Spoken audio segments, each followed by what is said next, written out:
अरे जंघिया बैठवलाई पापाय पानी हो पुतरिया। अरे रोवेली कवन हो बेटी पापाजी के हो जंघिया। अरे रोवेली कवन हो बेटी पापा जी के हो जंघिया।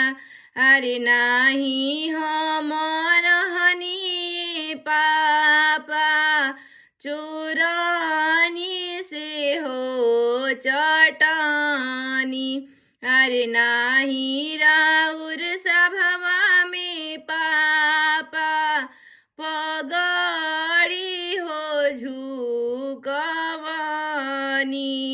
अरे नाही तुहू रहलो ए बेटी चोरानी से हो चटानी।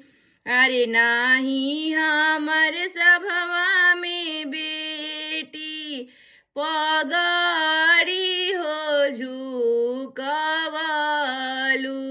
हरे दुनिया के रीते बेटी करेनी तो हर हो दानावा।